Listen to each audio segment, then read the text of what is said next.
Right, నమస్తే, welcome to UT. ప్రస్తుతం మనం పంజాగుట్ట పిఎస్ దగ్గర ఉన్నాం. ఏదైతే గత కొన్ని రోజులుగా బెట్టింగ్ యాప్స్పై వరుస కేసులు అవుతా ఉన్నాయి, అరెస్టులు కూడా అవుతా ఉన్నారు. సో మరి బెట్టింగ్ యాప్స్ అనేది ఎంతవరకు కరెక్ట్ అనేది కూడా మాట్లాడే ప్రయత్నం చేద్దాం. మనతో పాటు మాట్లాడడానికి ఇక్కడికి శేఖర్ భాషా గారు రావడం జరిగింది. సో మరి భాషా గారు, ఏంటి ఈ బెట్టింగ్ యాప్స్ ఫస్ట్ మీ ఒపీనియన్ ఏంటి? అసలు దీన్ని సపోర్ట్ చేస్తారా, వ్యతిరేకిస్తారా? అబ్సల్యూట్లీ వ్యతిరేకిస్తానండి, కంప్లీట్గా. అది ఏ ఫామ్లో ఉన్నా కూడా వ్యతిరేకిస్తాను.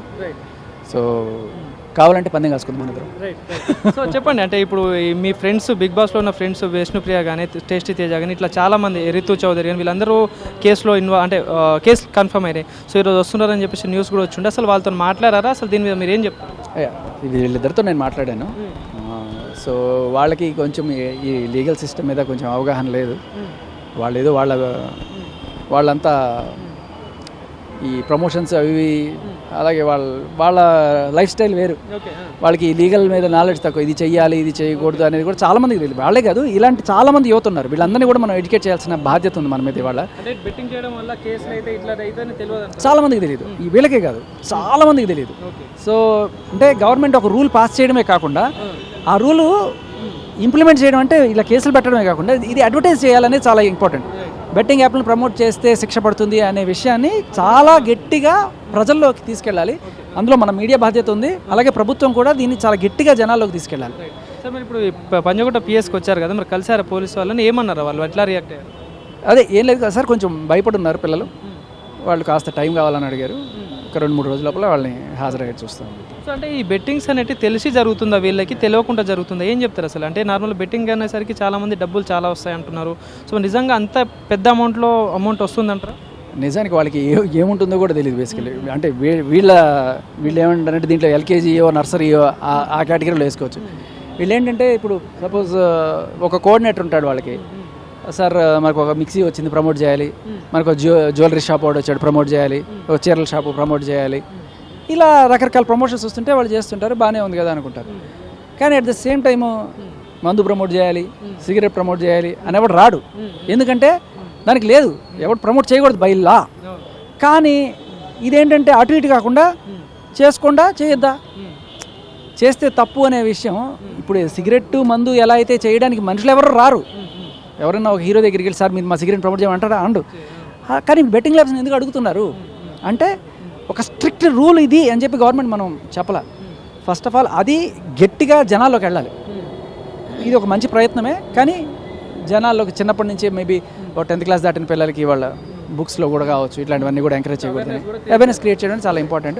సో వీళ్ళకి లేకపోవడం వల్ల జరిగిన పొరపాటే తప్ప ఇంకేం కాదు. ఓకే, అంటే ఇప్పుడు మన సజ్జనర్ గారు కానీ, ఇప్పుడు ఈ నాన్వేషన్ అనే ఒక పర్సన్, వీళ్ళందరూ కూడా దీని మీద బాగా కాన్సన్ట్రేట్ చేసి బాగా హైలైట్ చేస్తున్నారు. అంటే లైక్ దీన్ని కట్టడి చేయడే ప్రయత్నాలు ఉన్నారు. సో నెక్స్ట్ శేఖర్ భాష కూడా అదే విధంగా ముందుకు వెళ్తారా? మరి ఏంది లేదు వాళ్ళు యోధాని యోధులు చాలా పెద్ద, వాళ్ళతో కంపేర్ చేసుకునేంత వాడిని కాదు నేను. అంతే ఉడతా ఖచ్చితంగా నా సాయం వాళ్ళు ఏమైనా అడిగినా చేస్తాను. బట్ మన పోరాటం వేరే ఉంది కదా. సో మగజాతికి జరిగే అన్యాయాల గురించి మనం ఏంటంటే అన్నింటిలోనూ పడవల్లో కాలేస్తే డైల్యూట్ అయిపోద్ది. బట్ నాకు ఖచ్చితంగా నాకు తోచిన సాయం ఖచ్చితంగా చేస్తాను. బట్ విషయం ఏంటంటే ఇంత పెద్దవాళ్ళు లైక్ సజ్జనర్ సార్ కావచ్చు, లేకపోతే అన్వేష్ కూడా నా అన్వేషణ చాలా పెద్ద యూట్యూబర్, ఇటువంటి వాళ్ళు చేయడం అనేది చాలా మంచి పరిణామం. వీళ్ళు చెయ్యాలి. అంటే నేను చేస్తే 100 మందికి వస్తే, వాళ్ళు చేస్తే 1 కోటి మందికి అవగాహన వస్తుంది. కానీ ఇప్పుడు మీరు ఇందాక విష్ణుప్రియ గారితో కానీ టేస్టీ తేజ గురించి మాట్లాడని చెప్పారు కదా, వాళ్ళ తరపున ఇక్కడికి వచ్చారు కదా. సో వాళ్ళు మీతో ఏమని చెప్పారు అసలు? అంటే నిజంగా ఇది చేశారటనా లేకపోతే ఏంటన్నట్టు?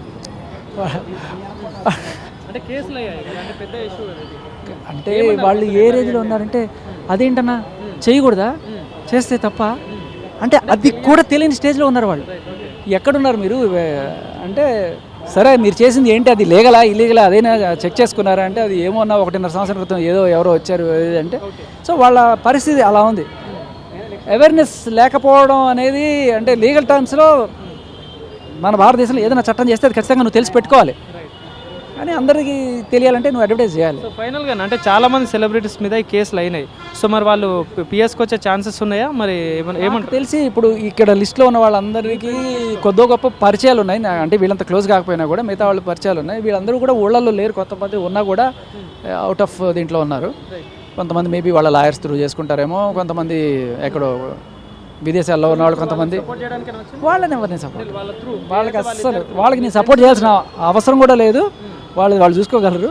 వీళ్ళు మాత్రం ఫస్ట్ టైం కాబట్టి నేను కాస్త రైట్. సో రైట్, ఇది శేఖర్ భాషా గారు చెప్తుంది. ఏదైతే బెట్టింగ్ యాప్స్ని అయితే నేను ప్రమోట్ చేయను, దీన్ని ఎవరైతే చేస్తున్నారో వాళ్ళందరికీ కూడా శిక్ష పడాలి, దీనిపై నేను కూడా ఎంతో కొంత సహాయం చేస్తా. ఇక ఏదైతే వాళ్ళ ఫ్రెండ్స్ బిగ్ బాస్ సంబంధించిన ఫ్రెండ్స్ విషయానికి వస్తే విష్ణుప్రియ కానీ, టేస్టీ తేజ కానీ, రితు చౌదరి కానీ, ఇలా అనేక మంది, పల్లవి ప్రశాంత్ కానీ, ఇలా అనేక మంది ఉన్నారు బెట్టింగ్స్లో. వాళ్ళకి మినిమం అంటే అవగాహన లేదు, ఒకవేళ బెట్టింగ్స్ పెట్టడం వల్ల కేసు అవుతుందని వాళ్ళకి అవగాహన లేదు, వాళ్ళు భయపడతా ఉన్నారు. సో పోలీసుకి వాళ్ళ తరపున పోలీసు వాళ్ళకి నేను చెప్పడానికి ఇక్కడికి వచ్చాను పంజాగుట్ట పిఎస్కి అని చెప్పేసి శేఖర్ భాషా గారు చెప్తున్నారు. సో వాళ్ళు కూడా ఇంకో 2-3 డేస్లో వచ్చి దీనిపైన ఎక్స్ప్లెనేషన్ ఇస్తారని చెప్పేసి కూడా ఆయన చెప్తున్న పరిస్థితి కనిపిస్తుంది. ఇంకో అదేవిధంగా చూసుకుంటే అయితే సజ్జనార్ కానీ, ఎవరైతే నాన్ వెజ్ అనే వీళ్ళందరూ కూడా చేస్తుంది ఒక మంచి పని అంటూ కూడా శేఖర్ భాషా గారు చెప్తున్నారు. అయితే బెట్టింగ్ యాప్స్ని ఇది చేస్తే క్రైమ్ అంటూ కూడా గవర్నమెంట్ కూడా దీనిపైన ఒక అవేర్నెస్ క్రియేట్ చేయాలంటూ కూడా శేఖర్ భాషా గారు చెప్తున్న పరిస్థితి ఇక్కడ కనిపిస్తూ ఉంది. కెమెరా పర్సన్ వీరాతో నవీన్, యోయో టీవీ, పంజాగుట్ట.